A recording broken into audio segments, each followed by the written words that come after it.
Welcome to the Best TV of 2023 countdown here on the Intercut podcast. I'm your co-host, Zachary Shevich, and joining me, we're working on an HGTV pilot together called Flipanthropy. It's Arturo Zurita and Amanda the Jedi. Amanda, thanks for joining us for yet another Best of the Year countdown. Are you ready? I am ready. Thank you so much for having me, as always. She saddled up. Look at her. I'm saddled up. Drip down. Back on the steed, back at it again to talk about the absolute best stuff that came out in 2023. It is a hard list to compile, maybe this year more so than most, but it's always exciting to talk about the movies and TV and more that just enraptured us, engrossed us, invigorated us.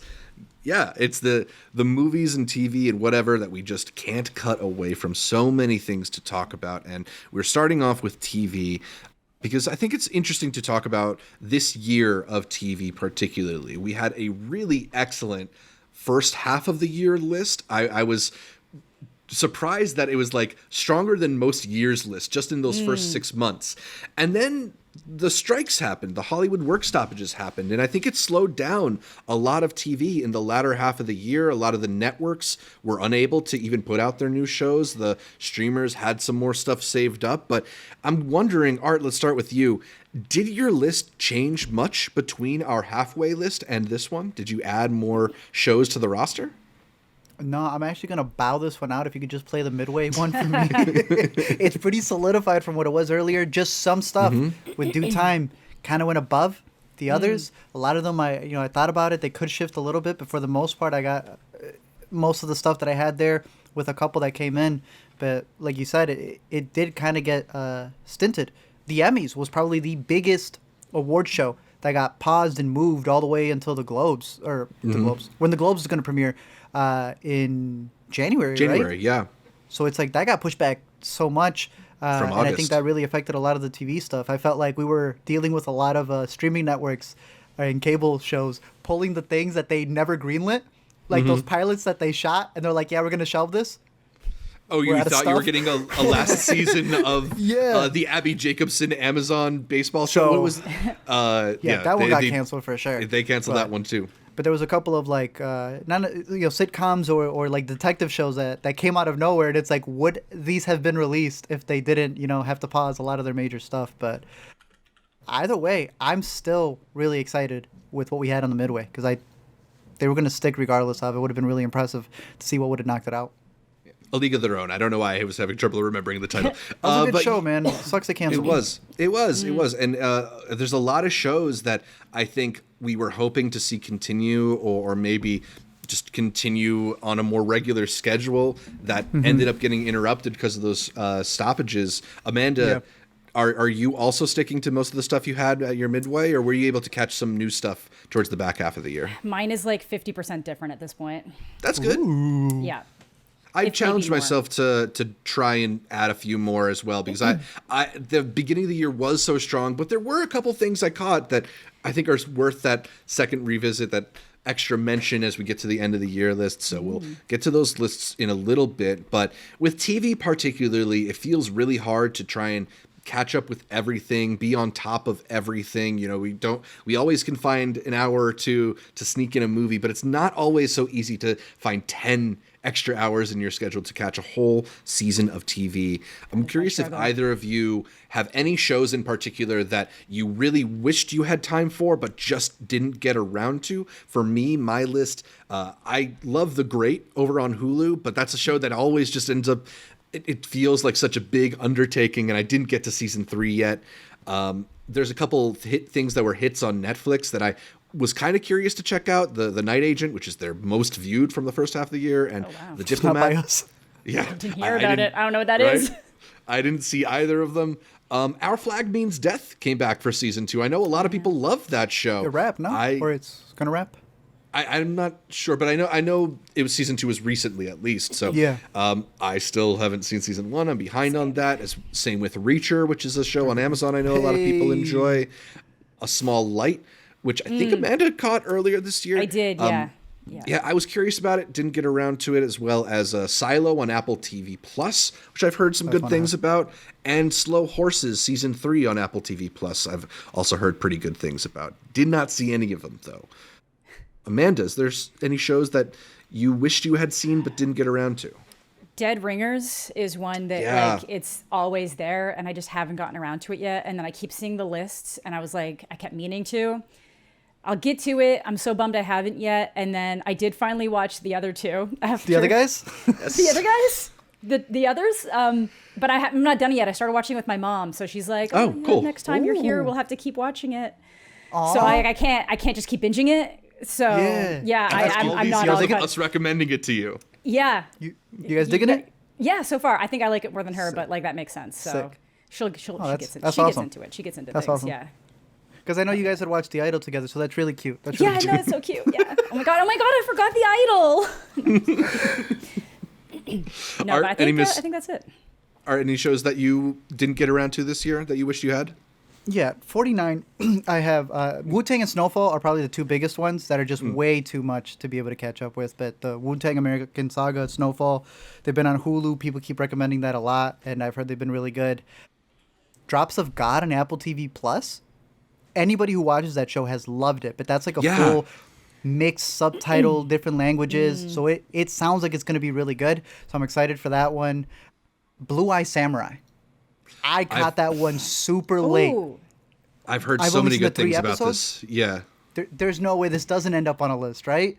Lawman, Bass Reeves was a pretty good one that I started towards the end on Paramount Plus with David Oyelowo. I thought he's given a really good performance there. And then probably the last one that I saw a couple episodes of would be the Special Ops show, Lioness, Paramount Plus also, from the boy, what's his name? Taylor Sheridan. Yeah. Zoe Saldana, Nicole Kidman on that one. Really good. Really good. Mm-hmm. But I didn't get to finish that one yet, so. Paramount Plus continues to be the king of prestige shows with extremely famous people that you've never heard of. But just a quick reminder before we dive into our best TV of the year lists that if you're enjoying this video on YouTube, like the video, leave us a comment, consider subscribing to our channel. And if you're listening, you can subscribe on Apple, Spotify, whatever podcatcher you use. Leave us those 5-star reviews. We really appreciate them. You can support this show for as little as $1 a month by becoming a member on patreon.com/intercutpod to help ensure we keep doing reviews, deep dives, movie brackets, film festival coverage. We got Sundance coming up, and of course, the best movies and TV of the year lists that people love. People love those lists. So we're going to keep it coming. Shout out to our awesome patrons for their continued support. All right. It's time. The 10 best TV shows of 2023. Art, I'm going to throw it to you first. Let's kick off your list. What do you have at number 10? I got a 2 for here. All right. Of actresses, it's Dead Ringers. There's 2 of them in there. It was in my midway of the year. I have to go with the Prime series, the miniseries that's been nominated galore for acting and for miniseries, and I think it's definitely worth it. It's supposed to be a remake, if I'm not mistaken. Yeah. Yes, of the Cronenberg movie. Yep. And, dude, they flesh it out completely. I think that Rachel Weisz is fantastic in the role. She plays 2 very distinct sisters who kind of have different motives. They kind of have a similar goal, but just the way that they go about it, the way they interact with different people, the supporting cast that they have with it is something that I would highly recommend. They work at a... fertility clinic? Fertility clinic. And in doing so, they're getting they're choosing whether they need to get a lot of funding from these really bigwigs, but at the same time, they may be pushing them to do things that are kind of unethical. They may already kind of be doing some unethical things. It's such a push and pull. I thought it was fantastic. I am rooting for her if she wins, even though I have some performances that I think are better. I would not mind it because she did a fantastic job playing both roles. Dead Ringers over on Prime is definitely worth the watch. Even if you save it for later, it's just something to definitely add to your watch list. Yeah, something that might have made my long list. And it's got a really talented batch of people behind it. Sean Durkin, who has a movie out in theaters now with Iron Claw, directed a couple of these episodes. Karen Kusama also directed an episode. I think the first one. Yeah. So Dead Ringers is definitely worth the catching up. A show that I feel like not a lot of people were talking about. A lot of shows kind of like die in the platform of They're Amazon so just going to get buried out there. bad But at marketing. I think that's unless like, it's the they're boys. they're also bad at marketing things. Yeah. I thought Dead Ringers was Netflix, so that's how good they're There doing. you go. You know? Ooh, wow. They marketed it Yes. like a Netflix thing, yeah. Exactly. So hopefully more people catch up with it now that it's showing up on some best of the year lists. Number 10 on Art's list, Dead Ringers. Amanda, give us your number 10. Okay, my number 10 is probably way higher on your list, I just assume. It's The Curse. Yeah, we're going to talk Nathan about The Curse Fielder. more later. Yeah. I'm not quite done it yet, so I don't feel like I could put it higher, but it was So hard. good it needed to be on the list, right? Yeah, it's so good, but it's also like such a hard undeniable. watch. It's like, yeah, but it's good. It's so fun. Cool. Yeah, we'll dive a little bit more Yeah. into The Curse later for sure. I'll go with my number 10 next, which is Shrinking, the first season over on Apple TV Plus. An absolutely delightful show. I feel like we've covered it plenty on Intercut. I think the cast is all just incredibly charming. Jason Segel particularly does a really good job at navigating the serious but funny, but also serious, but also kind of silly tone that the show rides. And, you know, it's hard to think of like a greater second fiddle on the show than Harrison Ford. Like, they got Harrison Ford to just be like a supporting actor on this show. I also think Jessica Williams is just such a light on the show too. It's a movie, or rather it's a series that I just really like hanging out with, and I'm glad it's coming back for a second season because it's just delightful, but also heartfelt and heartwarming to spend time with these collection of characters, as many Bill Lawrence shows are. So I wanted to save a spot, number 10 for Shrinking on my list. Nice. Let's circle back to Art for number 9. I got a new one over here that could have been a movie if they wanted to, because they're taking these movies and they're making it a mini series. Might even continue, and I'd be down for it because I think it's the best take on the human characters in the MonsterVerse. Monarch, Legacy of Monsters over on Apple TV Plus has been premiering on a weekly basis, and I think out of all of the services, HBO is scummy and they've bumped everyone down from the 4K. Netflix is like way too expensive for the 4K. Apple TV Plus might have the best picture quality when it comes to streaming. And boy, does it show for Monarch. There are some episodes here where I wish they were on the big screen because it's cutting a lot of what's happened in the older movies from Godzilla, like characters that were in that 2014 movie when the attack happened in San Francisco. You've got characters that are coming back from Kong Skull Island and how they kind of got into the Monarch side of things from the last two Godzillas. I think it's supposed to be before the new Godzilla, but it also like kind of takes, I don't know, there's some time jumping stuff that they've been doing in the show, but I found it all fascinating. They don't skimp on the effects. But the characters, finally, you don't have these like, what's his name, Dave, Henry, Paperboy. Brian Tyree Henry. Brian Tyree Henry's podcasting, Millie Bobby Brown going like, yes, there's a monster there, but my family's falling. I don't care about that stuff. You finally have characters with some depth to it, and it's done some really great casting, and having Papa, the father-son casting with... you got both Kurt and Wyatt Russell in playing the same character in different eras. Fun. Beautiful. They're knocking that out of the park. It works phenomenally well. I highly recommend it. Monarch, Legacy of Monsters. Very excited to see how they combine everything. They're doing the Marvel thing better than the Marvel thing. Exactly, right? That's the thing with the Godzilla movies. The frequent complaint is that the human characters who take up the majority of the screen time are far less interesting than actually seeing Godzilla. And this gives the time and space to make those human characters more interesting in a way that maybe will hopefully positively impact the movies in the future. But for now, it's an interesting show. I think the time jumping that you alluded to did kind of lose me a little bit, but like it's so well produced and has that sense of scale, and the effects are really well incorporated that it's still very exciting. They're not bringing it back for Kong Godzilla 2 though. But I'm excited. It looks so dumb. Yeah. So Monarch, Legacy of Monsters, Arturo's number 9. Let's go to Amanda for her number 9.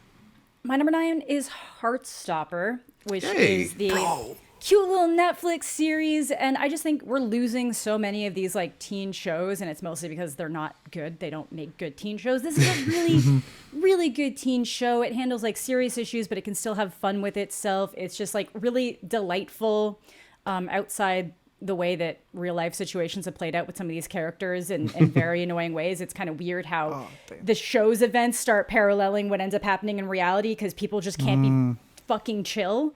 No, not on the internet. But it's really nice. It's so cute. I'm so glad that it's already like confirmed for the 3rd season. It's like it's very nice. Very nice. It's just nice. It's a good show. I like it.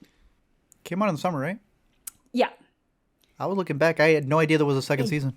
Yeah. Again, I believe they're you so had bad the at marketing. first pretty high on your list too. It's maintained that level of quality, you think? Yeah, for sure. I want to go back and rewatch this one because it was it kind of came out when I was really busy traveling and doing a bunch of other stuff, so I didn't get a chance to like give it its the full attention. But yeah, I think it's very cute and good, and anybody who's into that kind of like teen kind of comedy or just teen stuff in general should give it a go. It's really nice. It's cute. Gotta get into it. And the graphic novel, right? Yeah, it's a great graphic novel. Great. So Heartstopper makes Amanda's list at number 9. My number 9, I'm going to go with Only Murders in the Building season 3. This has been a consistent entertainment for me, but I think in some ways they've upped their game even in season 3. Just the silliness and the antics that they get up to in this season. They're simultaneously investigating a murder and putting on a Broadway show that allows them to get pretty theatrical, and has Steve Martin performing different songs, which are really fun. Which of the Pickwick triplets did it is just like the earworm of the year for me. But yeah, I just think that both Martin Short and Steve Martin are so consistently fun and charming and silly on this show. Selena Gomez does well, also kind of matching their energy. And I think the real delight this season has been Meryl Streep showing up and just delivering some pathos. Like, not a bad get for season 3 of your TV show. So not just her, also Paul Rudd is fun on the most recent season. Good. Yeah. Good. It's just one of the like most delightful programs that I watch consistently, and it's a fun show to rewatch as well. So Only Murders in the Building season 3, I got that at number 9 on my list. Where would you rank them? 1, 2, and 3? I think probably the first season still tops for me, and I might have season 3 above season 2. I really enjoyed it. Oh, okay. Nice. Definitely. Sick. All right, let's get back to your number 8, Art. This is one where I look at it and I'm like, this is probably the show on the list that I want to rewatch immediately. How is it this low? Ooh. Poker Face over on Peacock. That's so low. I said. I know. I know. It's low. It's so low. Yeah, it might be higher on other lists. Yeah. So I'm going to talk about it when y'all bring it up. Because, I'm sorry. That's a good show. It's so good. Yeah, it's so good. And thankfully, they're making more of it. So we'll yes, they are. Hopefully continue talking about it on these best of lists. Amanda, what's your number 8? Gen V. All right. Which I just finished today. So I feel like, yes, sir. It's really good. And I don't know where it falls entirely. I'm very interested to see where it goes. But it is The Boys spin-off show that I didn't realize that's what it was. When everyone was like, if you watch Gen V, I just assumed it was some kind of like weird vampire show. And I was like, I'll get to it if it's vampires. And then suddenly everyone was like, no, it's The Boys. And I was like, well, fuck me. I'm like, I would have watched that way faster. Start with that. Yeah, start with that, boys. But no, I think it's like really fun. It kind of exists in this weird area that it feels a lot like those, but like the good version of like the CW shows and like the teen shows. But then it also goes so far into that side of the things that the boys do, where it is like you're seeing dicks, you're seeing balls, you're like over the like oftentimes unnecessary over the top areas, which is fun and it's funny, but it takes it away from being like intended for teenagers necessarily and pulls it up into a different area. I love it for that. I think it's hilarious. I just think that like some teenagers are going to be like, no, mom, it's fine. And then like mom's going to walk in on a dick exploding. But, no, I think it's really fun. I think it fleshes out the world in an interesting way. I'm always, I always like seeing things that show like, okay, so we see behind the curtains in The Boys and what everything's happening. It's fun to see the people who still have the curtains pulled in front of their eyes and all the different ways that they're being screwed over too, and how that's building into a bigger process. And I think they've set it up for a really interesting season 2. At first I thought like, okay, wow, we're just done with these people forever. But then like, I like how they handled that, because it would have made just as much sense if it had that hard cut ending. Because it's The Boys, but I think it's really good. If you're a fan of The Boys, I think you'll really like it. A lot of really good new characters in there, and if you're missing those kind of like CW style teen shows, this is that, but like done really well. They're trying to incorporate some of the storylines on Gen V into the boys and sort of have both shows reflect on each other. And they're maybe doing it a little bit more elegantly than we've seen some of the Marvel attempts at it. Or even Netflix. Netflix was going to try to do that with Shadow and Bone, but then they screwed up the second season of Shadow and Bone so badly that they've lost their opportunity. Pretty bad, yeah. Yeah, so I was excited for that spinoff for Shadow and Bone too. Yeah, because that was the cool part. They're the cool part. That's what they never realized, is that like the lore of Shadow and Bone is interesting. The characters of those stories are not that interesting. The crows are interesting. Just make that spinoff and it'll do well. This is unrelated. That did not make my top 10. Yeah, I had Gen V around. It's in my top 15. Okay, so. cool. Glad that you mentioned it. Definitely an honorable mention, like Zach said. It's another one doing the Marvel thing better because I like the perspective of it that in the Marvel ones, you do need to see it, or else you're going to go see Multiverse of Madness and they're repeating the entire story for you. Yep. You're sitting in Miss Marvels and they're giving you a Marvel Legends recap on Kamala and was it Photon, Monica's character. Here they go from this route, and this is why I don't know if you've seen it, Zach, but I recommend it. Or anyone, even if you haven't started The Boys. The idea is that the characters there are seeing the boys' characters only from their perspective. You don't know anything outside of it. You don't need to see seasons 1, 2, and 3. And supposedly when they get to the boys, you wouldn't have had to have seen Gen V. They're going to be introduced to them the way they would be introduced in the boys. And I'm like, thank you. That's what you need. That's all you need. Yeah. It has the same meta-ness as the boys has had in the way that it's able to break the fourth wall to a degree, but it's true satire in my opinion. Yeah. The way that they're able to play things so close to how stuff is happening in real life, the way that the boys have, and it's been fascinating because it's the same thing as the boys. But when I'm in the video, a lot of people were like, "Oh, this stuff is so woke," and they were like, "There's this one bit dealing with A-Train at the beginning," and they were like, "This shouldn't be done." I'm like, "Why are you PC culture? Like, are you canceling it?" Wait, no. Let's just agree to disagree. So it has hit the spot exactly where it needs to be. Great pick. Highly recommended as well. Gen B. Yeah, because it's funny. It has so many of these things that should appeal to the kind of like maybe right-wing or sensationalist kind of person, but then the messages that it's ultimately delivering are so much more progressive than I think it appears on its outside. So I feel like a lot of audiences are having a bit of whiplash when they watch it. Yeah. Watching but the it also, Homelander like, fans going through it. Oh, the Homelander ones are going through it, but it also doesn't have a problem kind of going at both sides. Like it's able to break down the faux progressiveness. The opening video in Gen V about like I'm super abled is crazy, so dude. Yeah. Like if you watch the show and think that like it's not also taking jabs that way, don't be a snowflake. I don't know how else to put it. It's good. It's just as good as The Boys in my opinion. Yeah. And that also speaks to something that I think both The Boys and this show do really well, which is like they are very vulgar shows. They are shows that really go for those like jokes you shouldn't say or things you shouldn't talk about, but they don't do it just to just do it. They always do it to either inform you about the characters or have some kind of thematic connection going on. There's always a deeper reason for those things to be there. And like I'm sympathetic to the idea that it's just too much and too overwhelmingly vulgar perhaps, but it's not unmotivated or like artless vulgarity. Yeah, I would It's the agree. Game of Thrones of superheroes. There you go. The I like magic of Eric Kripke. So Art's number 8, actually Amanda's number 8. Yes. Is Gen V. My number 8 is going to be the Righteous Gemstones season 3. Gotta catch up with that. That was going to be my honorable one, but I knew you'd mention it.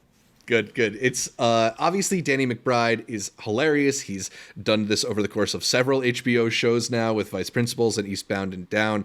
But the thing that has really impressed me in Righteous Gemstones is I think his abilities as a storyteller, as a person who is constructing, arcs across a season of television, has just hit a new level. The dramatic beats that they get with the various misadventures of the Gemstone clan in this season are just so surprising and funny and revealing about their characters, and they are bringing ideas that they've sort of been hinting at for 3 whole seasons to the front in this season. And I think some shows, they kind of have their inspiration out front and then it's sort of diminishing returns as they go along. And Gemstones is not one of those shows. They keep finding deeper places to dig with the characters. They keep finding more interesting nuances of the whole world of these mega churches to explore and exploit and whatever. But I laugh incredibly hard at the show, but I'm also riveted and just curious to find out what's going to happen to all these characters. And I'm excited for them to continue it. Apparently it's going to be back for season 4. So yeah, Righteous Gemstones. I think it's easy to overlook the show as just like a fun Danny McBride thing, but I think there's a lot more going on. It gets me every time he says "daddy," but there's more to it. The accents alone are hilarious. The accents alone are crazy. Yeah. Did you see the special feature, the footage that they released, the behind the scenes? Oh, I don't know if I did actually. Of that church that had the sled coming in? Oh, that one I saw. Yeah, the Cole Christmas show. Unbelievable. Bro, like they have it. It feels like parody, but it's so true in the worst ways. Bro, do you know what we're talking about, Amanda? No. There is this mega church that went viral because they had like a whole Christmas show and they had Santa levitating from a sled. It wasn't even church. That was Cirque du Soleil. Wow. Yeah, it's more extravagant than anything they showed on Righteous Gemstones. So they do that, and then at the end it's all like, but we need your tithing so that we can continue to spread the word of the Lord. To pay for this, yeah. Yeah. Electricity built through the roof. So my number 8, Righteous Gemstones season 3. Art, let's go back to your number 7. Beef. That's moving down your list, I think. One thing moved ahead of it. Okay. And the one that I had, after some time, I had to go with it. Okay. So I did I swapped what would it be 5 and 6 spots with this. But I know one of you guys is going to mention it. So beef. All right. No? Yeah, I'm higher. All right, okay. cool. So about the same. Yeah. Let's see what your number 7 is then, Amanda. My number 7 is I Think You Should Leave. Hey, okay, I'm glad you put this. I had it in my honorables. Yeah, so I don't know what else to say. It's like, he's just funny. It's just funny. Was the Zipline your favorite this year? Yeah, Zipline. And then the crooner is also very good. The crooner, the smoking one? Yeah, my roommate made a costume. It was really good for Halloween with like a fake window that had like everything. Yeah, it was really good. We can't go out without seeing like a vinyl on something and we're going, yeah, that's exactly it. He's like, we're like, what are you, Derek? And he's like, Zach, what's your favorite? Yeah. The one where he's talking about it's the security company ad and the thing goes through the door. I forget even what the sketch is called, but the Dharma 3000 or whatever it is. It's so funny. 55 so burgers, good. 55 hot dogs. 55 That was a great one too. That's the best meme from close. this season. I think it's his best sketch. It's top 3 for me. That's so good. It's so good. The zipline just speaks to me because I would be that person. I'd be like, there's a zipline here. There's a zipline here. Darmine Doggy Door. That's the one that I like. Darmine Doggy Door. Yeah. Darmine. Jack Flashes. Yeah. Yeah. Big fan. We could just like sit here for the next hour and talk about our favorite I Think You Should Leave jokes, but isn't it great he's become meme status? Like it's just go to now for the general public. It's not even as niche. I know, which is so good. I love it. It's so fun. Netflix has to keep the show going forever just because of the social media power of his show. Yes. Yeah. The hot dog one alone. Who did this? We're all looking for who did this. All right, so I Think You Should Leave. Amanda's number 7. My number 7 is the other two, season 3. I don't know if you have it a bit higher on your list, Arturo. Yeah, I think that's grown. That's aged beautifully. I think it has too. We'll talk about that in a bit. Give us your number 6 then. Mine? Oh, yeah. The Curse. Hey. That was one that had to supersede B for me. That's fair. I honestly do think it's going to go higher once I wrap the closing ones. But this is one of those where it's just like, I don't care how it ends. It has solidified outside of the show how good it is. Like, there is very few shows where just the press runs, the junkets for it do it. I know Zach's going to have it a little bit higher, so we'll continue it. But yeah, one that is definitely going to be on all of our lists. Clearing already. The Curse. One of the best. All right. Nice. Okay, we'll circle back to Amanda for her number 6. The Fall of the House of Usher. Ooh. Good one. Yeah, I got into it with this show. I spent so long on that video and all the little... I even missed some stuff. He was good though. I'm a big fan. Everybody's freaking out. I'm like, the final Mike Flanagan Netflix project. I'm like, yeah, because he doesn't work for Netflix anymore. Amazon snatched him up. It's not that he's done forever. It's just that he's just log into a different app. Yeah, he's somewhere else now. It's cool, you know. That's a loss. That man it had is a consistency. And I really do think that House of Usher kind of probably brings things back around to a place where people were kind of excited to see him go. I feel like some people thought that Midnight Mass was too monologue-y. I know a lot of people didn't like Midnight Club for whatever reason, and this one does feel like it's kind of going more in the direction of like Hill House, which is what most people's favorite Flanagan is. I'm pretty partial to Bly Manor. I like them all. Also, I like these are like my top 3. So I had a lot of fun with this one. I do think that like some of the later stuff can get a little bit tedious while you're just waiting for like the kids to more things to just keep happening with the characters. But the backstory being driven that whole time is so interesting to me and so riveting to watch how that unfolds as those later episodes happen, that it like kept me with it the entire time. And I had to go through it quite a lot for that video, and it held up. So big fan. Nice. You said top 3. Is this your third favorite of the Mike Flanagan? Yeah. So House me, series? it's like, So me, it's Bly first, then Hill House, and then this. Which isn't like faint praise, because he's made some of the best horror miniseries around. He has, and he watched the video and liked it, so it's approved by him and his wife. Nice. Hell yeah. Who I love. She's great. I know you had a pretty strong reaction to, was it the end of episode 2 or 3? Yeah, 2. There's a couple. The rain? The rain, yeah. I was like, they're going there. It's the sound. It wasn't what you could see. It was what you could hear. And it was the commitment to the sound design of the melting flesh. I was like, they did it. They win. I hope Prime gives them leeway to go even crazier. Well, he's doing the Gunslinger. Tower, Dark Tower. That's what they have him on tapped for right now. Unless that's changed, they had him tapped to do Dark Tower series. So that could eat up so much of his time, and it's kind of depressing. I think he'll do really well, but I'd rather see. I like him when he operates in the zone where he's taking classic works and building it into something new. I think that's when he does the best. Totally. It's so good. So people have been trying to get that Dark Tower series made forever, though. Dude, that was stuff that you and I covered about how Tom Hardy was saying this is going to reinvent media. Like, it's not just going to be movies and TV. We're like, what could it be? But I could see him actually doing it, like with Mike Flanagan, like the backings there. I can see that, like, it's so interesting though, because I feel like Stephen King only likes things that are bad. When people make movies about his stuff, he only likes the bad ones. When it comes to the horror related stuff. Yeah. You think it's because that way his book stays the superior version of it? I don't know. I think he has bad taste. I don't know, but that's fair. All right, either way, so good the series. Fall of the House of Usher. Sure. Amanda's number 6. Yes. My number 6. I'm going with Full Circle on Max. Art, you have this on your list? It got bumped off, bro. I have it in my top 16. Oh, tell her, Zach. Tell me. It is an incredible, twisty, turny, mystery kind of heist show that comes courtesy of Steven Soderbergh, one of the GOAT directors. Oh, yeah. I know Soderbergh. And also a collaborator with Ed Solomon, one of his frequent writer collaborators.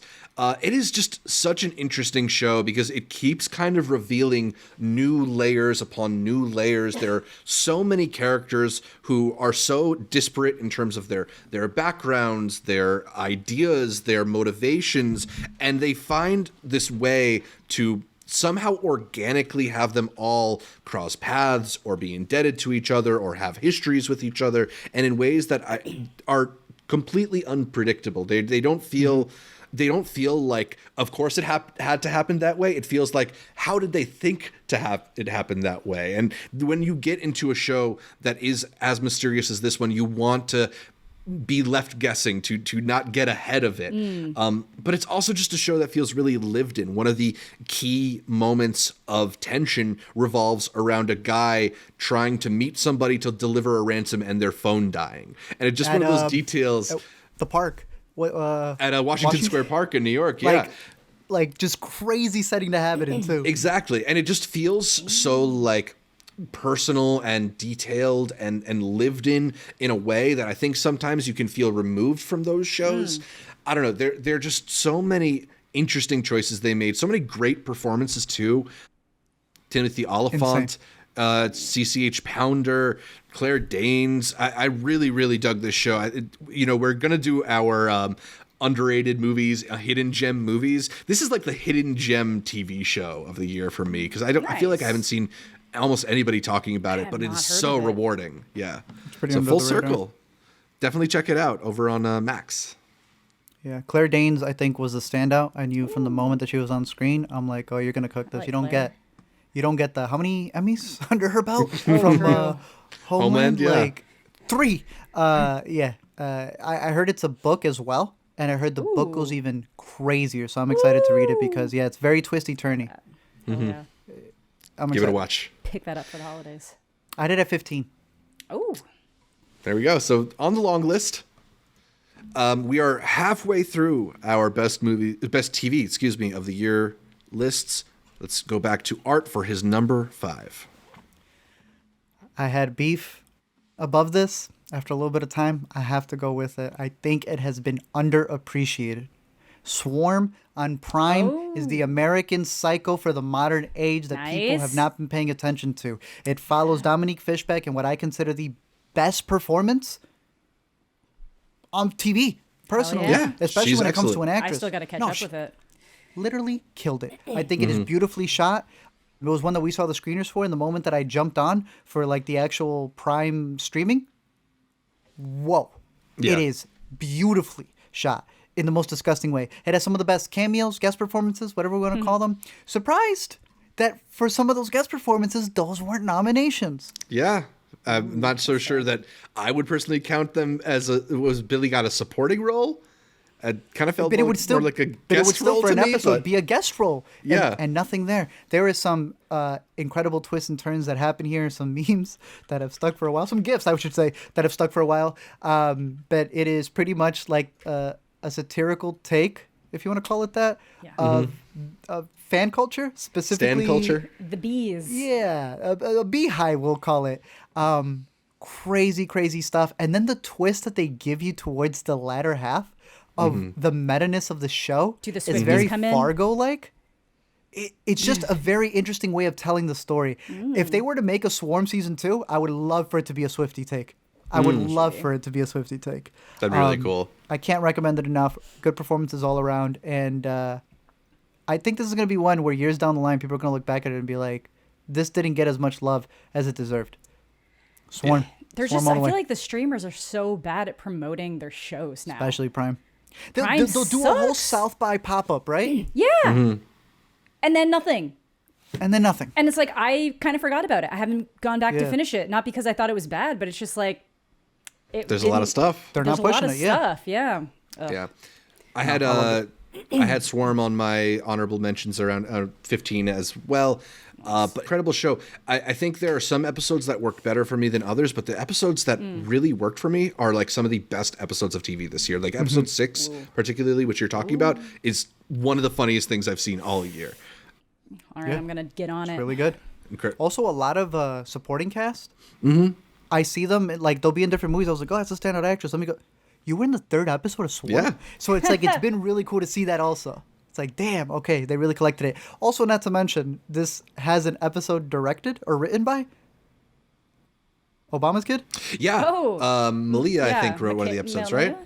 Yeah. And it's not bad. I've seen her short that is going to be at Sundance. Not the best short. But her working here with Gambino has been a lot better. I think Glover knew exactly what he was doing there. Nice. And bro, this is a good show. Awesome. It's a good show. Swarm, Art's number 5. Let's go to Amanda for her number 5. Reservation Dogs. Thank you for putting this on there. This is another one that I didn't get around to that last season, but it's such a good show. It is a really good show. So I don't know if this was on my list last year because I think I was late to season 2, but I did make sure to get this under the belt for this one because I think it's the final season. And they really went all out with it. Like, they took a lot of chances. Nice. They did some really interesting things where they were telling stories from, like, people in the past and how that connected to the people in the present and different issues with, like, culture. So for those who don't know, like, Reservation Dogs, it's about a bunch of kids who grew up on a reservation and just, like... Just getting by, and then, like, kind of going on these different journeys to, like, honor friends and do things that, like, a friend that passed away couldn't do. And then just kind of how, what life brings. What can you expect from life? What are the things that are expected of you when you're born into these communities that are such communities? Can you leave? Is it a problem if you don't leave? Is it okay to want to leave? And all the just different things like that. And they really knocked it out of the park with this one. I think they took some really cool chances. They kind of incorporated a lot of interesting like lore and myths and just different things from, Aboriginal and Native culture that were like very interesting, very kind of like scary, very like prescient of the times and stuff. So I think they just really knocked it out of the park. There's like so much care put into this show. And I don't think the actors in the show get enough attention for how really good they are and how like very defined they are with their personalities, their characteristics. They're just like these little throwaway words that they'll say that you've never heard anywhere else, but this whole community will just use these words and know exactly what they mean. And it's just so charming and has so much personality and isn't trying to be anything other than what it is. And like it's what it is very special. I think it's very good. Yeah, absolutely. I'm glad that you spotlit the cast. I feel like it's one of those casts that we're going to see them pop up in a bunch of places in the future and look back on this show and just be amazed that this was kind of like a launching point for so many of them. Devery Jacobs, we've already seen her do incredible work in Backspot, which was at Toronto earlier this year. My watch list. I think Paulina Alexis is like so peculiar and interesting on the show. Her. I love her performance. She's who I'm thinking of when I'm like the ways that the different ways people talk and just like this. It's so quirky and fun. And then also the two guys who are always just like commentating around the town. Exactly. Yeah. Also Zahn McClamen, I want to give a quick shout out to because he shows up in a lot of different Native focused shows or movies and whatever, but he's so interesting and funny and just has like a really unique character here. You can point to so many people who are involved in this show. And I think it's just like a really, another one of those hidden gem shows that not enough people are talking about, but it has some episodes that will really stand the test of time.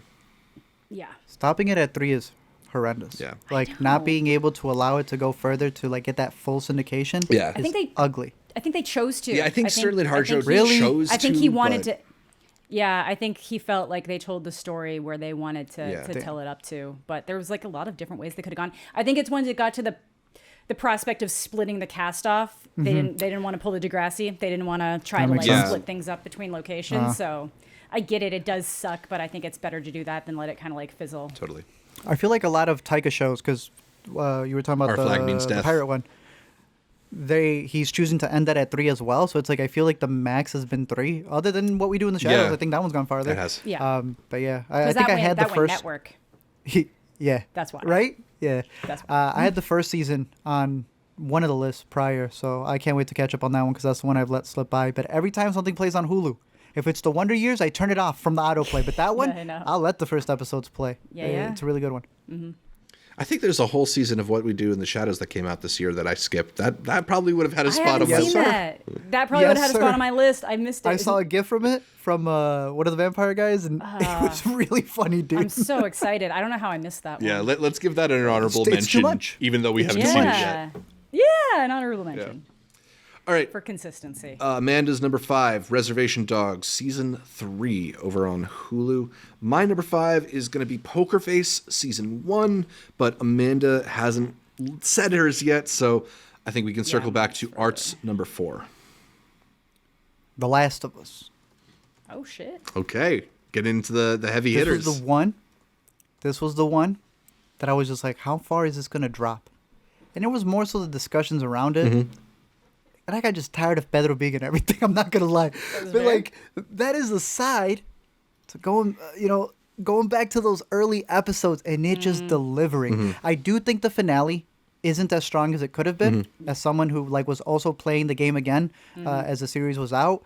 But like, it wasn't bad. And especially a lot of the guest performances that they had on there, they really delivered in building this world. I wish they did have more zombies. I wish they did have more of those fights. But obviously it was supposed to be a lot of the internal human conflict that they had in there. Yeah. But I mean, I go back to the standalone episode that they had with the guy from White Lotus and Nick Offerman and Marie Bartlett, episode 3.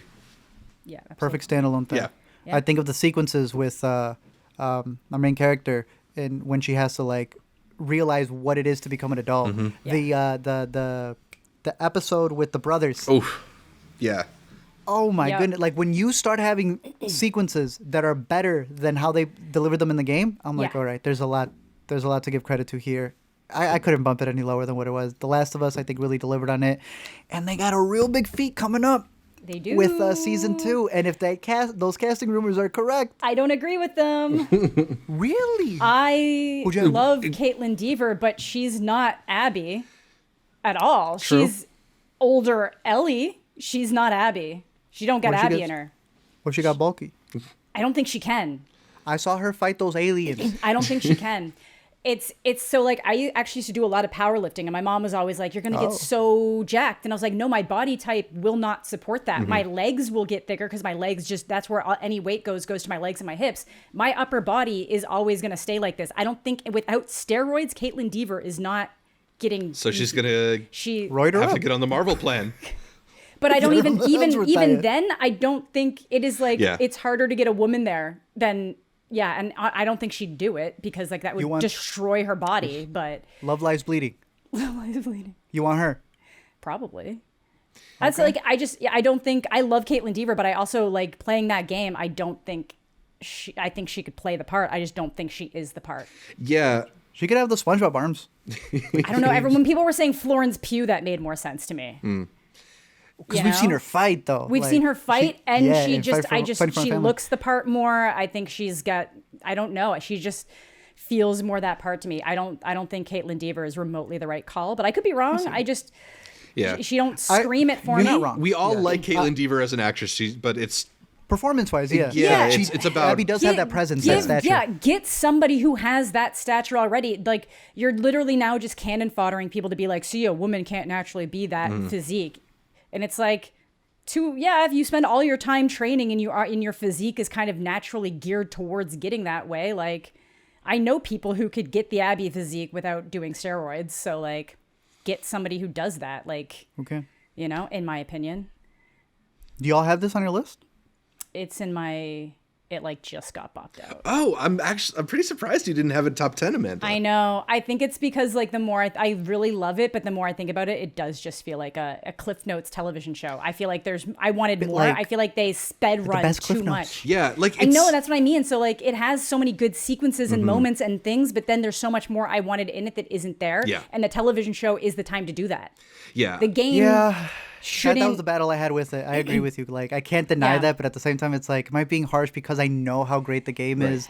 I kind of toss it up, but that is completely fair. Yeah, and it's like, it's still very good, and it could have happily been on this list. Yeah, it's hard to like knock it too much because it is so well executed, and I can imagine, particularly for someone for what it is, who isn't familiar with the games, finding it to be really incredible. But go ahead. That's where I found most people having an issue. Being like, I felt like it didn't have enough this. I felt like there was something missing. I felt like there was this. And those were the people who had not played the game. I feel like it's people who have played the game are being kinder to it than people who haven't. Yeah, and perhaps there's some of that too. But I got the same feeling like Amanda, that like ultimately this is like a version of a story that I've already spent a lot of time in. And, I think it's not surprising that the strongest reaction people had was to that third episode, which feels like the biggest departure from the games. I'm hopeful, especially given what we know about where the story is going to go and what HBO might want for this show, that they did a really great job of establishing the world and the characters in season 1, and they can use season 2 as a bit of a branching off, expanding, widening point so that we're not so tethered to the story as we've already heard it. But it's still a great show, and it made my honorable mentions. Oh yeah, it's still great. It's still great. Put it on? Yeah, you're the only one. No, you're the only one. You're the sucker. It is really good. It is really, really, really good. And you're the Last of Us. But yeah, it's just one of those things I've spent. There's so much of it that I love, but then it's what it's lacking that keeps coming back to mind more so than what it has. But maybe that'll change if I watch through it again. I hadn't watched through it again. Here's to season 2. Yeah. Hell yeah. All right, Art's number 4, The Last of Us. Amanda, what do you have at your number 4? I think this is where I'm going to stick the beef. Ooh. Or just beef. Okay. Oh. Let's talk about it. Yeah. I don't know if it's on your list. I Zach, don't or have it. It's in my no? honorable mentions. Okay. I don't know. I just really liked it. I love how it kind of just like these two people just kind of started swarming out of control Yes. with one another, and just how big it got just from this simple premise, and how like dedicated they were to trying to like absolutely destroy each other's lives, like quite literally. And how much of like a loser they made Steven Yeun. Like it was like impressive. Like So good. It was That so church good. scene? Yes, like just wild stuff that's like so uncomfortable to watch, and like somebody's just like digging themselves like a bigger hole, but it's so entertaining. And it was just like it was one of those like I was hooked. Like once I started watching it, I wasn't stopping until I was done the show. Yeah. So yeah. I hate all the baggage that they came with the show, and they should have handled that better, because I think it delivers it in the best way. All this aggression. I know Zach didn't like the episode towards the end where they're kind of like by themselves. It is like a very... You know what? I liked that episode. I didn't like the one before it that got kind of like very violent. Too crazy? Too crazy for me, yeah. Oh, okay, then we kind of agree then, yeah. Because I actually think the way that they hype it up so much and then kind of let it mellow out. Yeah. Yeah. It's bold. Nah, bro, like that it ages so well. Yeah. Ali Wong has been picking up a lot of the awards, and I said Dominique Fishback is my preferred pick, but I can't get mad at it. She killed it in it. I still would argue that Steven Yeun is the better of the performances in here, and I wish he was getting more love, because he absolutely Yeah, it's weird. I didn't know he it. wasn't. He gets like the weird. noms, but he's not getting the wins. And I thought he had a lot of moments that Me were just too. I think he had a much harder job. Burger King bit. I think he had Right? a Yeah. harder job of it. A harder. Oh, I love him. Yeah. He's so good. I think he had he had a more difficult task at hand. To be like, you're just gonna be a loser, man. Like you're gonna be terrible. And he's like, okay, I'll do it. Yeah, no, Beef is fantastic. Yeah. The series creator, Lee Sung-jin, has talked about that he has a 3-season arc in mind. But would you like them to leave well enough alone? Do you want it to be a limited series? Or would you like to see it like an anthology version of Beef more than that? Or if he's got more ideas, you want to go back to these characters? I think it's done. I think it's done. You put it on Letterboxd as a mini series. Yeah, that means it's done. That's good. You chose your path. You chose your path. It's there. Are you saying anthology though? I could probably handle anthology. You'd prefer the anthology Here? version? I that'd be cool. I don't love it, and I think that kills a lot of shows, but I think this is a show that can handle it. Yeah. Netflix's Fargo. There you go. Not even that, but yeah, that's like they could do that, yeah, because It's all about how they handle it, yeah. yeah, because like Cruel Summer tried to do that, and that killed that show. Bro, and they didn't even say it was like a season 2. I'm like, am I hate it. dumb? This came out already. Yeah, no, and it turned out it was like a whole new season And again. I hated that. I was like, what? They left the last one off at such a good, interesting point to yeah, I keep thought they were going. What is remaking it. wrong with you? But yeah, no, I hated it. But yeah, I can handle an anthology for Beef. Nice. All right, so Amanda's number 4 is Beef. Beef? I'm putting a TH at the end of it. Beef. My number 4 pick is going to be How To with John Wilson, the third and final season. An incredibly special, idiosyncratic show from the mind of John Wilson as he documents his life navigating New York and assembles his strange advice on top of the funniest, randomest B-roll footage imaginable. It is a really interesting show. I think it sort of interrogates the form of documentary in a unique way that it is both like highlighting artifice and also like acknowledge and stripping it down to its most bare essentials too. I know Art and I disagree about some of the final episodes of the season, but I think there's some of the most incredible work he's done and the most thought-provoking ideas he's put out there. But I think the thing that I most am going to miss about this show, not continuing on, is just his curiosity about people. I think that How To with John Wilson highlighted some of the most like unique and outsider perspectives that we got on TV. You got to spend extended time with all of these people who exist on the fringes of society and aren't normally given the spotlight. And here they're not only given the spotlight, they're often treated with like so much more empathy than you'd expect. Just they really want you to feel for these people, even as eccentric and strange as some of them might be. So I'm just regularly awed by the work he puts into that show. And I only hope that he can continue that energy in another format, even if it isn't this one, because I think John Wilson's a really, really special filmmaker. He is. It's like Borat, but he's not like making fun of the subjects. He finds so many empathetic moments I like that. with them. I had it as my number 12. This season has what is possibly my favorite episode of the series, and I keep tossing it because I saw them back to back. How to Work Out and How to Watch the Game. Good. Incredible episodes. Probably some of my favorites of the series. And then, as Zach said, I think it has one of the worst episodes of the series because I think the whole series is about the honesty and the truth that he gets from people. Uh-huh. And when he admits that he lied about some things, I think that's just him admitting that he lied about some things. To me, it's an interesting like look at the form of documentary and what It was never about the form of documentary. I think it is, though. All your favorite moments of the show are the honest parts. You just mentioned all the people that he meets, all the truth, I all can the have truth, all more the than one truth. favorite thing in the show. Name another part in the documentary where he lies. That was the form. It's not about like another part where he lies, but it's about the construction of it. And I think the construction of it is very intentionally different than a lot of other documentary formats. And he's sort of like highlighting the ways in which it is sort of in the spirit of other documentaries. I don't know. I think there's something very smart in there, but the construction I understand, you like is how he finds truth. I mean, he's finding a different truth. He's finding the truth of documentary filmmaking in that episode. I don't know. I understand why you didn't like the rug pull of it, but I think it's really brilliant. I think it's really smart. I think it's the guy who got caught with plagiarism and said, "My bad, guys." But isn't it crazy how things change in documentaries? Look, I will still stand. We should let Amanda catch up, and she can be the deciding vote. I'll do it. Have you caught any of it? No. No. Oh, it's so no, this funny. is still like this. This is the series is fantastic. It is great. 1 and 2 made both of my lists for the first 2 seasons. Okay. This one's right there. It's at 12, literally at 12, and I was almost gonna push one of the other ones off.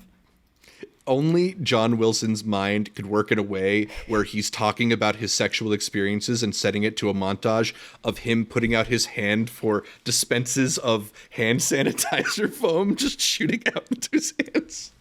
It's really Only funny. John Wilson can go to a vacuum convention and almost get me to cry when he interviews that one dude in his vacuum collection room.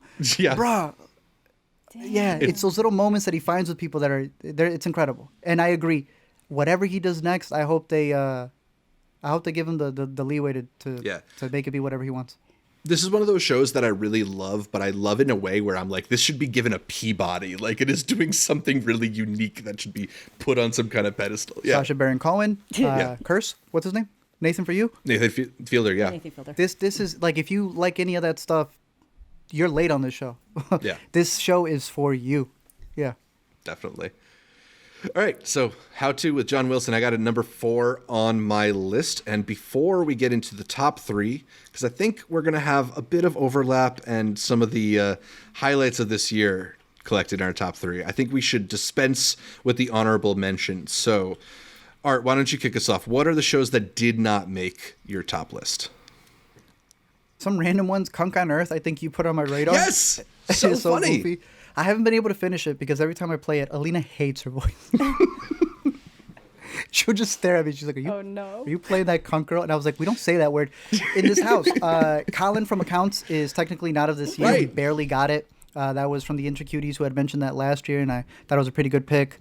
Young Love over on HBO Max was the Academy Award-winning short, Hair Love. Yeah. And now it's a cartoon series, and I think that's pretty good. Matthew Cherry. Yeah. Shout out, I'm a Virgo. That one was pretty good. That's on my I think honorables you're as gonna well. have an honorable from Apple TV Plus that just got a second season. I'll give that to you. But you may not have Bupkis, which is really hard to recommend to people. Bupkis. Okay, bro. Have you ever recommended someone that show? No. And then you know what the opening of that show is with his mom? Very difficult. Very, very difficult. But what a fantastic Joe Pesci performance. Thought he was great in The Irishman. But the people who wanted that old Joe Pesci, boy, you got what, 8 episodes here? I think there's going to be and probably the best utilization of the like Pete Davidson hilarious but also kind of real thing that like it uses his charms in like the best way possible. It took Staten Island and the other one that we like from Sundance, and I think it Big Time Adolescence. Thank you. Ooh, and it made it even better. Ooh. To round it up, Single Drunk Female over on Hulu wrapped its season. They are very funny. I hope that they continue doing stuff. They actually worked on Good Burger, the team from Good Burger 2. So I guess that's another reason why I kind of liked it. Totally, completely fine would be my definite hidden pick. Thomas and Mackenzie gets a house.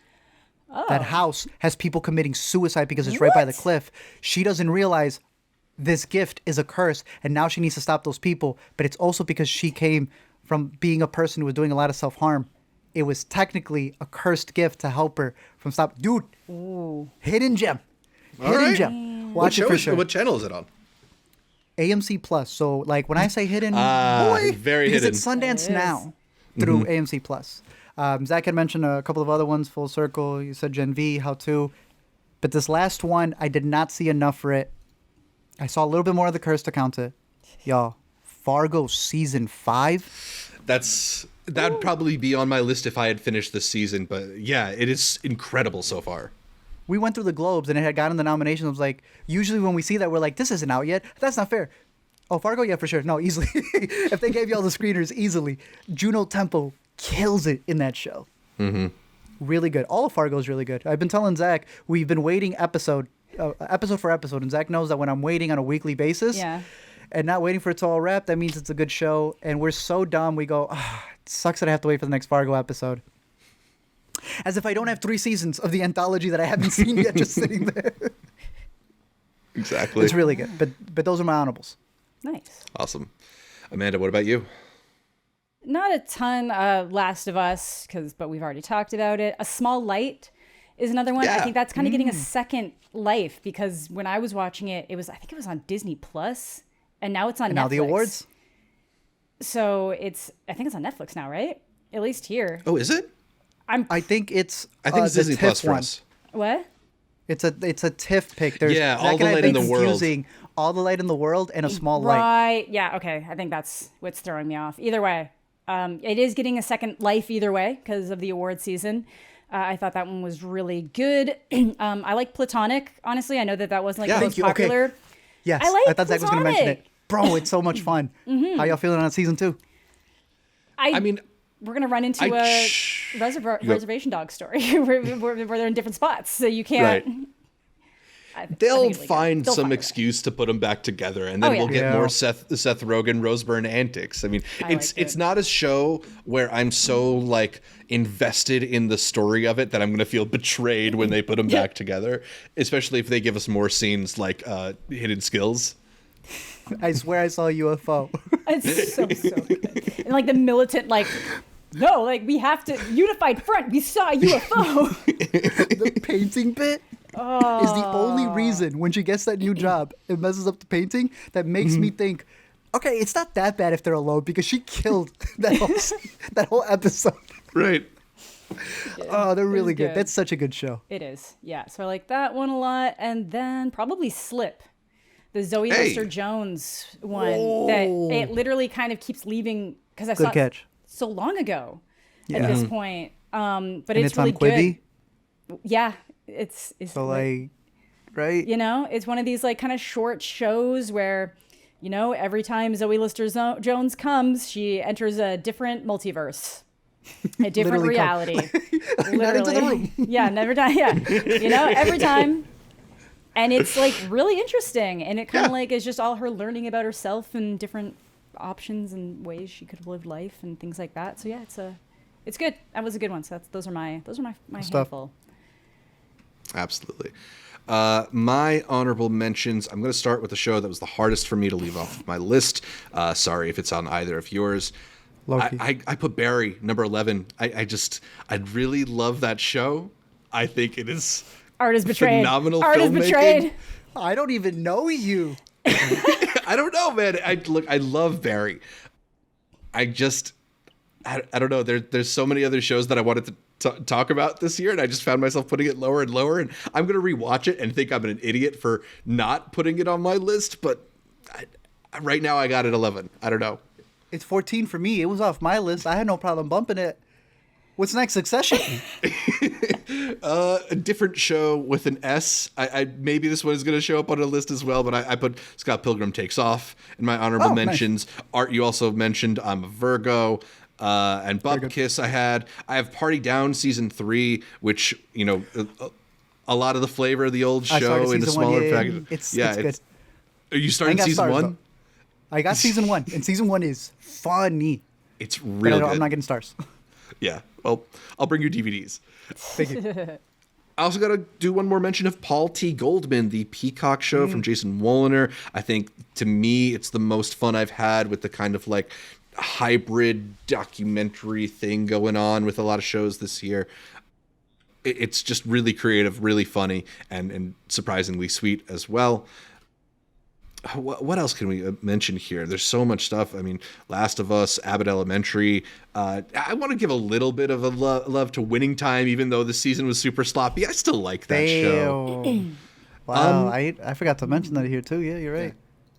There's a lot. I mean, are none of us mentioning Invincible, or is that still coming? It's still going. There's only still, 4 yeah, episodes. they did the split. Yeah, How you can't even rate that. Yeah, so it's not. I haven't even watched it yet. So That's I not watched. wrong, I bro. got the episodes that they sent. So I watched those 3. But then there was another one, and I haven't watched that one yet. So Yeah, it's So good. that's- It's good so far, but it's just like not enough to even bother mentioning here. We'll revisit when they release Prime part 2 has of season so 2. much though. Yeah, part 2 is like they don't even have a date for it though. That's the problem. But Prime has a lot. Like Maisel wrapped this year as well. The Horror of the Lotus Ranch was one that I mentioned prior. It's the A24 one where she makes human empanadas. I remember, Pretty yeah. decent. Justine Machado, and right? Jury Duty. Sure, I'm telling you, it's a sleeper hit. It's I'm surprised actually you really didn't have funny. that on your top 10. I'm seen it, yeah. glad I didn't not mention it right now. I don't think it's top. I can't see it topping anything in my top 10. No. Yeah. I did not expect to binge it.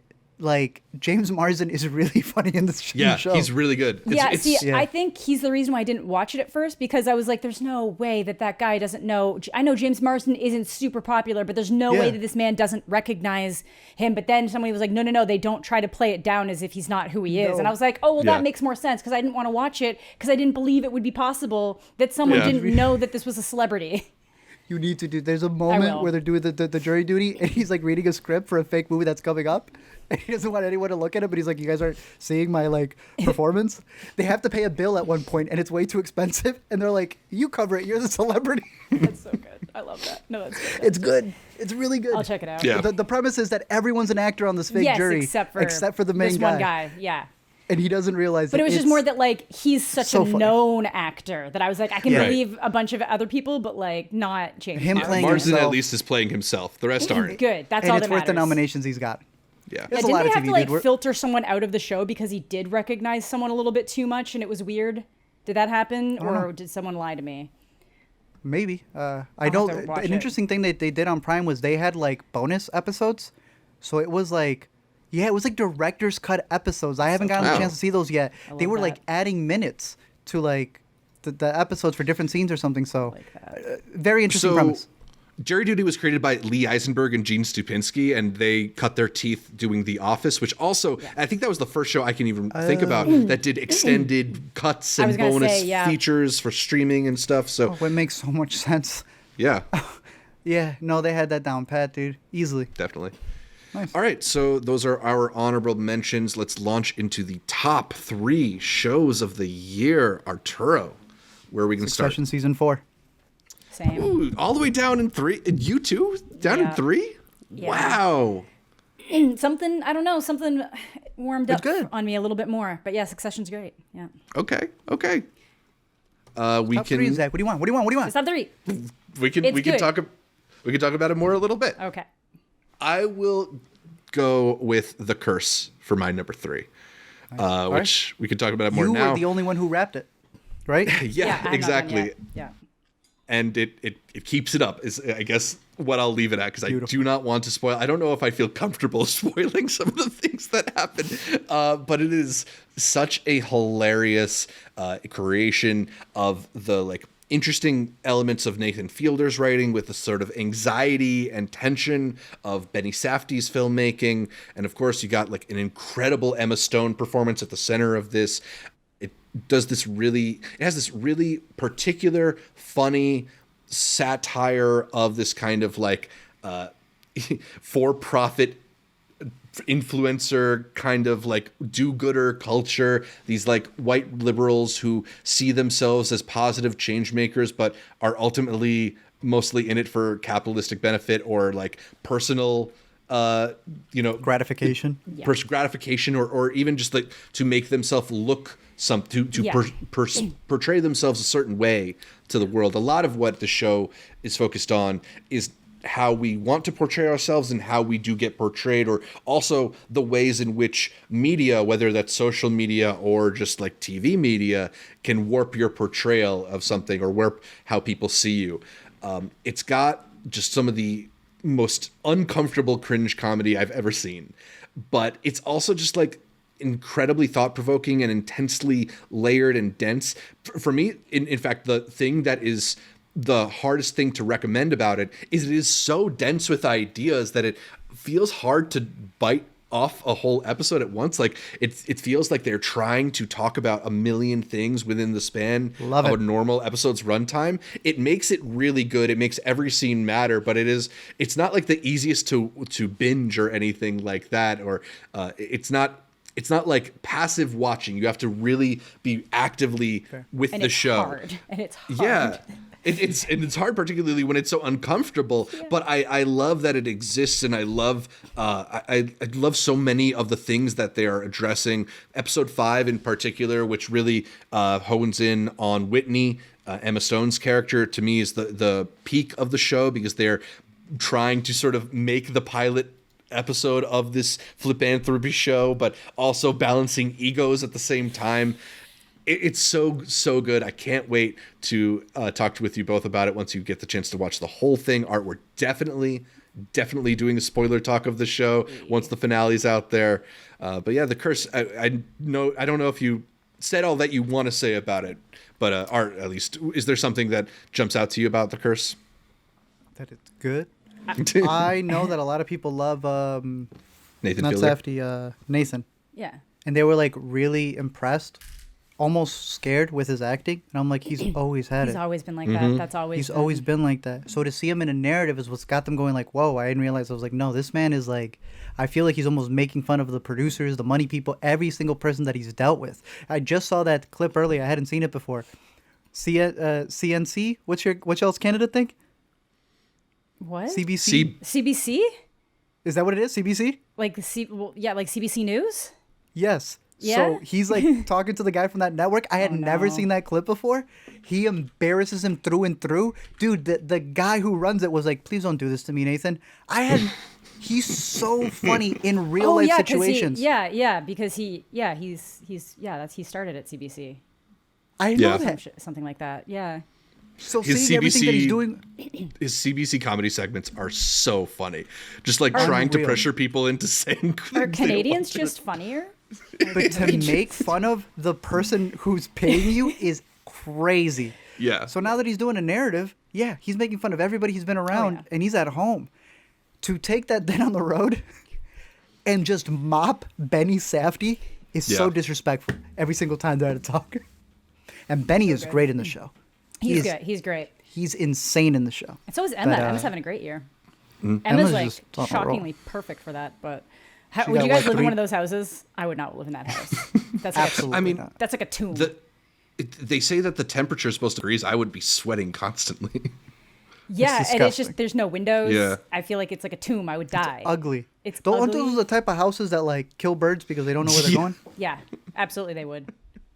That happens in the show. Yeah. So no, Emma's got like 3. Her and her husband have 3 other movies that they're producing at Sundance. She's got this on a roll. Yeah. Crushing it this year. I mean, it's such a credit to Emma that she would even sign up for a thing like this. She's a movie star. She doesn't really do TV much. She did that Maniac thing for Netflix. But aside from that, like to be on a show that's even like on Showtime, it's not even like on a prestige network. It points to her interest in working on a project specifically like this with these people. Bogus, bro. Don't be bogus. You know Showtime is trying to be HBO. Yeah, but they're not though. Like HBO had. They're fighting. I know they're Nathan not. Fielder. Like, we know we don't have Dexter anymore, but we're coming back. Nathan Fielder has a first look deal with HBO. If HBO wanted this show, he would have had to have taken to him first. Kicking themselves in the ass. Yeah, they're probably kicking themselves in the ass. I think it's a credit to Benny Safdie, who apparently is part of the reason that they wanted to expand it, because it was originally conceived to be half-hour episodes, and they thought, well, there's more here. Let's do full hours.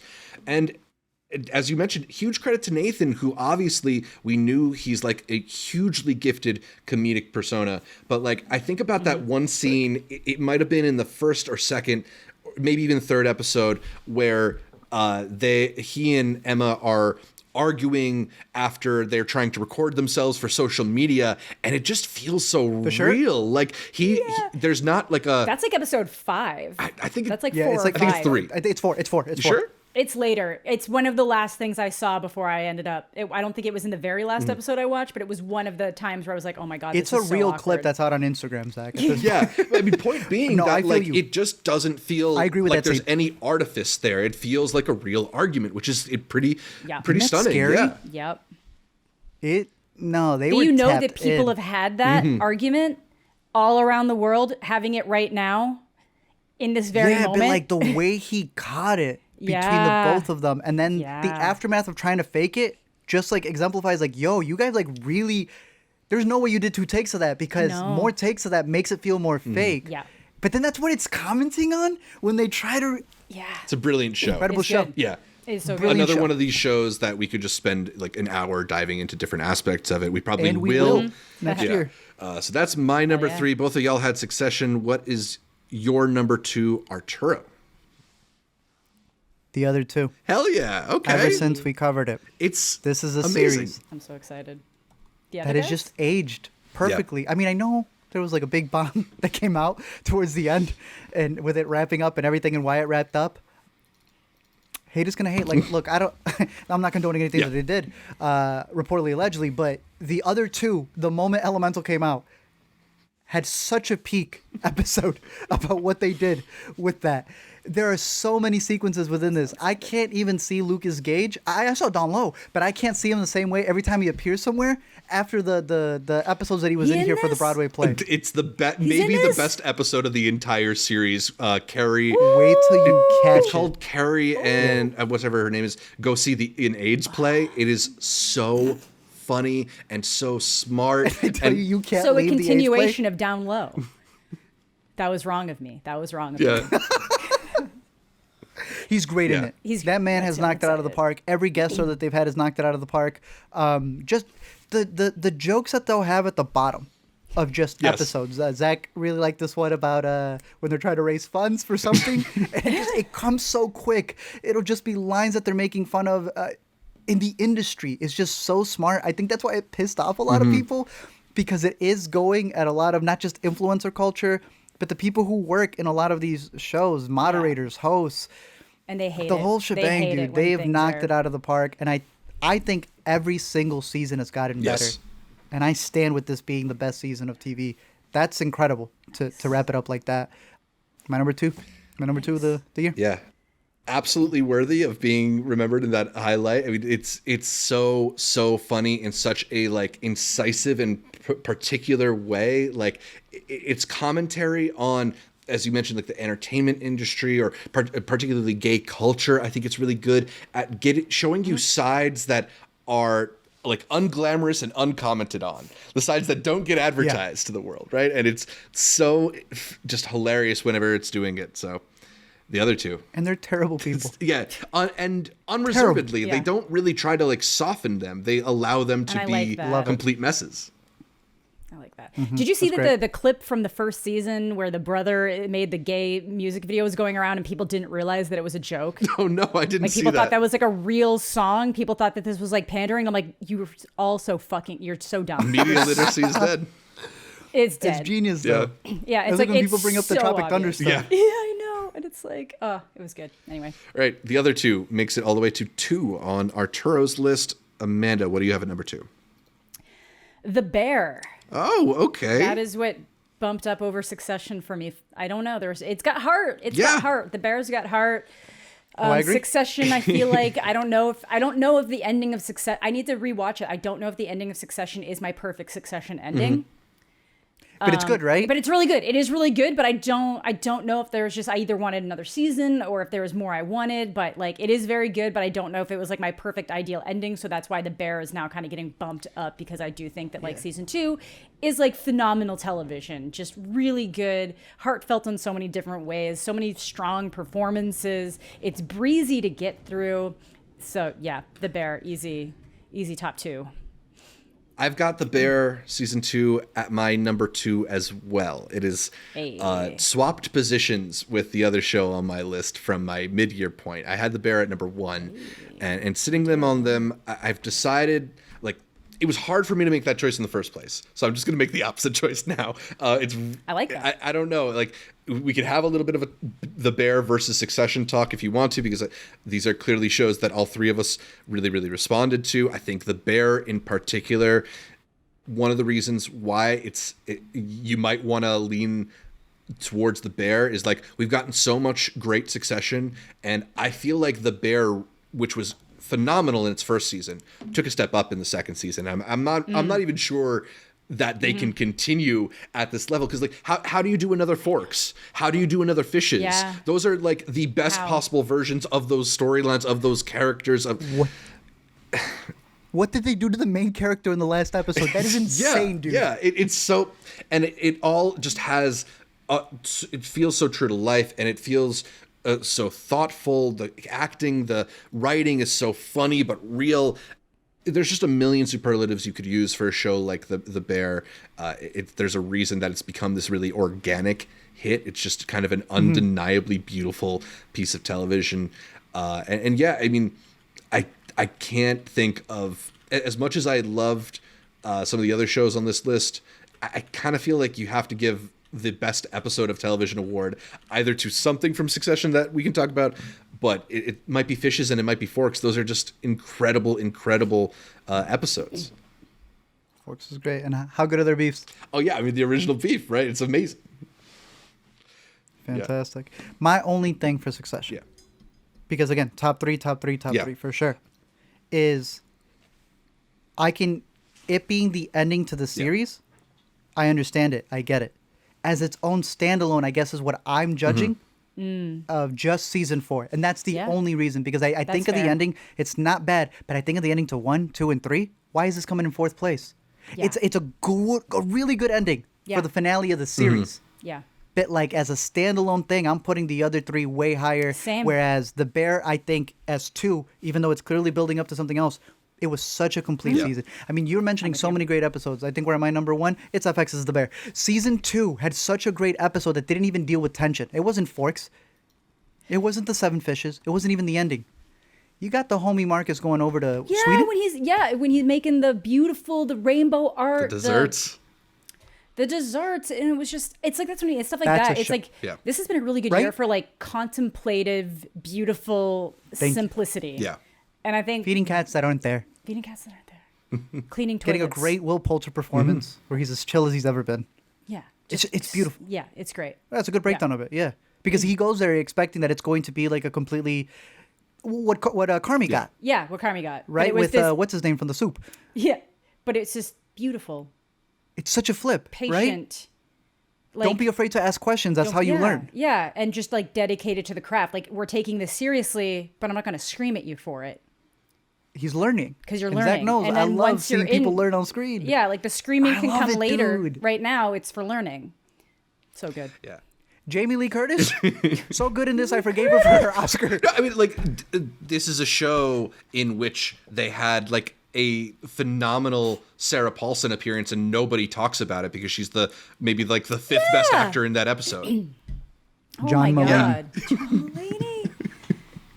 Crazy stuff. Absolutely. We have a list of restaurants we got to hit off of, what was it, episode 2? Just everywhere Sydney went, right? It's great stuff, man. That is FX is The Bear, my number 1. Art's number 1, Amanda's number 2. You had it ahead of Succession. I had it at number 2. I have it behind Succession. I'm going to jump up and say my number 1 of the year is Succession season 4. I wanted to flip it back up just because it's so good. Like, I think it is the best written show perhaps of all time. These scripts are just it's up there. They're incredibly verbose. The not just the intelligence that they bring in of, like, incorporating real world events and having it feel both like of our reality, but in its a distinct own version of it too. The characters are so finely tuned that you kind of know what they're going to say even before they finished saying it. You just feel like you're in this world with these people. we could talk about the best quotes, but it would just be far too long of a list.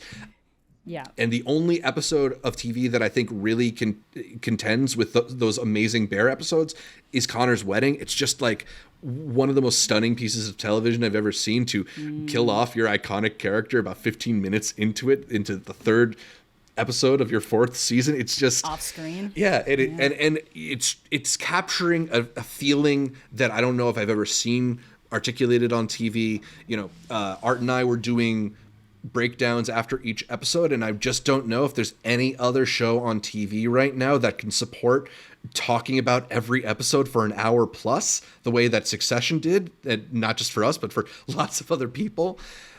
It's an incredibly rich text, and I hear you on the argument that it's not its own best season of television, so how can it be the best on this list? But it's just one of the great shows of all time, and no, I think you can was a take it as capstone. that. Yeah.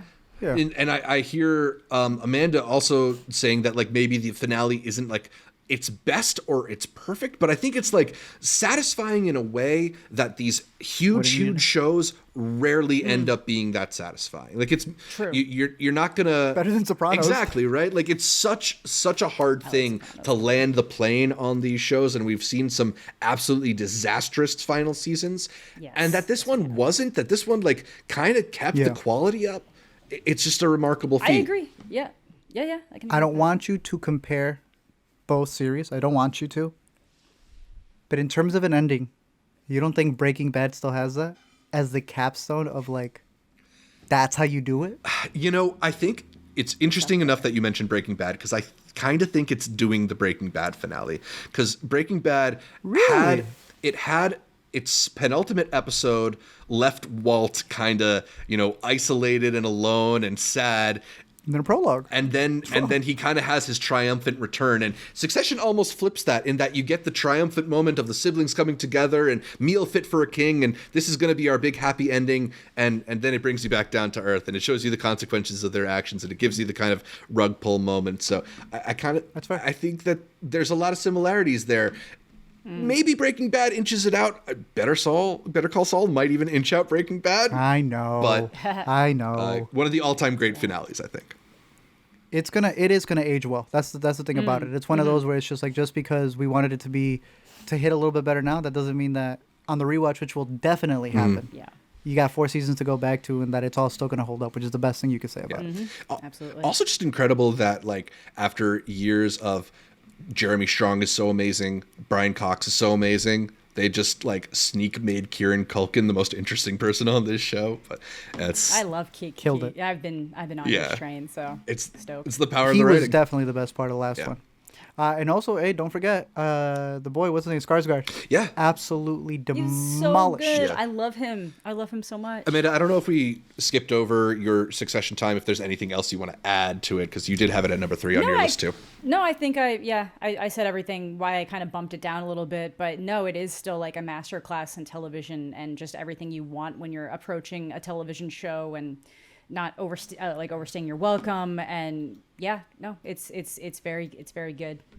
All right, so number 3 on Art's list, number 3 on Amanda's list, number 1 on mine is Succession. We've already covered The Bear. Number 2 on mine, number 2 on Amanda's, number 1 on Arturo's. So we're just left with Amanda's choice for the best show of 2023. I still think Poker Face takes it for me. I was so charmed by this show. I love her. She's in like some Old Navy commercials right now. Like anytime I visit my parents, she's in Old Navy commercials, and I'm like, I was in a hotel and I was like, that's my girl. I like her. Yeah. She's great. I think I don't know. I'm glad that people are finally seeing her as like a lead again. I don't know, everybody. It's so easy to just kind of like stick her as like the, like I know she's got, but I'm a cheerleader, but you know, she went through American Pie and she was kind of like the best friend, and that's where most people know her from. But she is such a dominant force on screen. She's so quirky. She's so interesting. She's got this like distinct she's so cool. It's just that she's cool. She's like, she's kind of up there with like Emma Stone, but like the more like she's like the Emma Stone that drinks more beer and smokes more, maybe, but like is like so cool. Yeah, exactly. But she's so cool, and I just love her, and I love this show, and I think I can't imagine a better person for that role. I can't imagine anybody else being in that role. It's so Natasha Lyonne, by the way, because we haven't actually said it. And I like the way, and I normally, I don't like anthologies, and I don't usually like stories that just kind of pick up, do a story, abandon it, and keep going. But this is like the best possible way to do that, to be dropping in on these different people, their different stories, how she applies to it, the way that her presence just completely affects and changes everywhere she goes. It's so interesting, and like as much as she tries to stay out of things, she just like can't. She just gets that nagging feeling when people say things. It finds her, and then she's like a good person, even if she wouldn't necessarily consider herself that. Like she has to get to that answer. So I think this could have been a really good like one and done type show, but I am interested to see how they expand it out. I thought it was all just so very interesting and fun, and I'm just so excited to see where it goes. This is one of the like, I feel like miracles of the streaming age, because it's kind of, I think it only could have existed at this time, right? Where we have this beautiful production that's led by like a really charismatic star. You have Rian Johnson coming in and lending his directorial vision, writing some of the episodes. And then you have these like superstar talents that are just come through the show like a revolving door, whether that's like you get Hong Chow, you get Judith Light, you get Joseph Gordon-Levitt. Yeah, and it's Charles Melton. Yeah. And it's such good stuff. And it you know, you mentioned that it kind of feels fresh every week, but they also have like just enough of a through line that it still merits watching it in order and seeing the way things build and progress. I know I just talked about The Bear and Succession having some of the best TV episodes of the year, but this is another contender for just singular episodes that are incredible. Yeah, I mean, which top? I don't even know anymore. Let me look at the list. I got Nursing Home. It's been Nursing Home for me for a minute. Nursing Home is very good. I like is it Exit Stage Left, the one with Tim Meadows and like the way Ellen Barkin? Yeah, Stage Death. Exit Stage Death. It's there like the ultra dramatic. Yeah. Man, I love so much of them. I don't even know which one I'd pick. 1 through 8. A lot of people say Escape from Ship Mountain. I was going to say that one kind of like, one? The Joseph Gordon-Levitt. The one where she ends up, the Joseph Gordon-Levitt one where she ends up like buried under the snow for a bit. Okay. I think that one's really good. I do love the Nursing Home one because of how many different twists and turns that ends up taking, because you're just kind of like, what are these women? So well written. Also, one of the best performances from her when she gets the realization. Yeah. I'm like, yo. That tear. Yeah. That was really good. Really good. Oh, it's so good. I love it. Yeah, Poker Face. Zach, did you have this on your top 10? I did. I had it at number 5. I had it higher than you. You had it at number 8. You did have it higher than me. Yeah. It's the only one I mentioned it, and I apologize. That's how I presented it. You did, and I don't know if it's enough for me. Either way, great show. Yeah. Great show. Hey, made it on all of our lists. Look, we're going to talk about how strong of a movie year 2023 was, but it was also a really strong TV year. Even if the back half of it maybe felt a little bit lighter, the first half brought some amazing stuff, and there were even some great shows that have popped up in the months since then. So a lot to really enjoy. Art, why don't you take us through from 10 to 1 what you actually put on your top 10 list? For sure. At number 10, I had Dead Ringers over on Amazon Prime. That's got a really good double performance from Rachel Weisz. On Apple TV Plus, Monarch Legacy of Monsters has that whole budget that you need. It is full CG VFX stuff, and it is doing the best thing in the Monsterverse than everybody else. Poker Face at Peacock, I apologize again. It is fantastic. It is great. I hate doing lists. It lives on forever. Poker Face is great. Beef over on Netflix. It doesn't need to be an anthology because it gave us all the emotions we needed. The Curse is incredible. It's cringy. It's everything you need it to be. Swarm, I agree that it is the American Psycho of this generation, in my opinion. The Last of Us on HBO, I think, is still... It's a Cliff Notes, but it's still a great Cliff Notes of the game. Succession Season 4 is going to age very well. The other two, Season 3, has aged very well. And then at the top, FX Is the Bear, Season 2. Great list. Amanda, what is your top 10? All right, starting with my number 10, we have The Curse, then Netflix's Heartstopper, then Gen V, The Boys spinoff, then I Think You Should Leave, the Netflix sketch show, followed up by Fall of House of Usher, the other, the last Netflix Mike Flanagan show, then Reservation Dogs, then Beef, then Succession, then The Bear, and finally Poker Face in my number 1 spot. There we go. And for my top 10, I started out with Shrinking over on Apple TV Plus at number 10. Only Murders in the Building, season 3 on Hulu at number 9. Number 8, Righteous Gemstones from HBO. Number 7, The Other Two, also from HBO, more Max. Number 6, another Max show, Full Circle. In my top 5, I had Poker Face from Peacock. Number 4, How To with John Wilson on HBO. Number 3, The Curse over on Showtime. Number 2, The Bear on Hulu. And number 1, Succession, the HBO champion. Really good list. Really good year of TV. Any final thoughts before we move on to other lists that we have to get through? I think festivals are going to be really interesting. We know that Tribeca, we kind of mentioned this in the Midway list, has changed their name to not be the Tribeca Film Festival, but the Tribeca Fest. Sundance has a lot of pilots. There is going to be a big push for TV more than ever before, and I think we're going to feel it in the movie festivals. A couple of these shows that we talked about had their premiere at South by last year. Yeah. You're right. Yeah, that is very true. So yeah, it'll be interesting to see, especially because now we are post work stoppage, and there's going to be new incentives, financial incentives behind some shows. So maybe TV will reshape. The Curse was at New York, no? The Curse was at the New York Film Festival. Yeah, you're right. At the New York Film Festival. Yeah. Like it's Changing age. It's changing. Yeah. And we'll cover whatever it is. Although, we've talked in the past about peak TV and how hard it is to keep up with how many shows there are now. But we seem like we're finally at an era of consolidation, and maybe TV will be a little bit more manageable. I still feel like there'll be things that slip through our fingertips. But we're that's too much. That's about it for our recap of the best TV from 2023. You can catch more from me, Zach Shevich, on various social medias at Zshevich, SHEV as in Virgo, ICH, and check out my YouTube channel, Multiplex Show. Amanda, where can people find more from you? You can find me all over the place, but primarily YouTube at Amanda the Jedi. There we go. Arturo, where can people find more from you?